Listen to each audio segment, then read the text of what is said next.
ஆங்கிலம் குறித்து அமித்ஷா கூறிய கருத்து இந்தியையும் வடமொழியையும் திணிப்பதற்கான வழிதான் என உயர்கல்வித்துறை அமைச்சர் கோவி செழியன் தெரிவித்துள்ளார். மயிலாடுதுறை மாவட்டம் திருவிடைமருதூரில் அரசு மற்றும் தனியார் பள்ளிகளில் 10 மற்றும் 12ஆம் வகுப்பு தேர்வில் முதல் 3 இடங்களை பிடித்த 103 மாணவர்களுக்கு பரிசு வழங்கும் விழா நடைபெற்றது. இதில் உயர்கல்வித்துறை அமைச்சர் கோவி செழியன் கலந்து கொண்டு பரிசுகளை வழங்கினார். இதனைத் தொடர்ந்து செய்தியாளர்களை சந்தித்த அமைச்சர் கோவி செழியன், ஆங்கிலம் குறித்து அமித்ஷா கூறிய கருத்து ஹிந்தியையும் வடமொழியையும் திணிப்பதற்கான வழிதான் என்றும் தமிழகம் இதனை ஏற்காது எனவும் கூறினார்.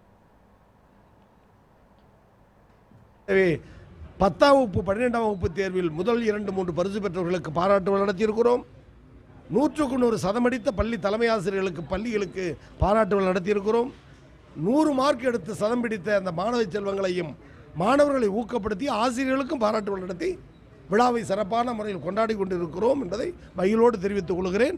மொழி பிரச்சனையில், மாநில மொழி பிரச்சனையில் எங்களுக்கு தமிழ்நாடு வழிகாட்டுதல், தமிழ்நாடு முதலமைச்சர் தான் வழிகாட்டி என்று தெலுங்கு மொழியை பாதுகாக்கிற இடத்தில் இருக்கிற அவரே சொல்லுகிறார். இதை எதற்காக சொல்லுகிறோம் என்று சொன்னால், ஆங்கிலத்தை வெறுக்கிற அமித்ஷா ஆங்கிலேயர்களை நினைத்து வெறுக்கிறார். அதன் மூலம் இந்தியை திணிக்க பார்க்கிறார், வடமொழியை திணிக்க பார்க்கிறார். அது தமிழ்நாடு என்றைக்கும் எதிர்க்கும். அதற்கு காரணம் தமிழ்நாட்டின் முதலமைச்சரும் கழகத் தலைவரும் நாட்டு மக்கள் மீது வைத்திருக்கிற தமிழ் மொழி பற்றும் காரணம். எனவே அமித்ஷாவின் பேச்சு ஆங்கில மோகம் என்பது ஆங்கிலேயர்கள் நினைத்து செய்கிற செயலாக இருக்கலாமே தவிர இந்தியை திணிக்கிற முயற்சி என்பதுதான் யதார்த்த உண்மை.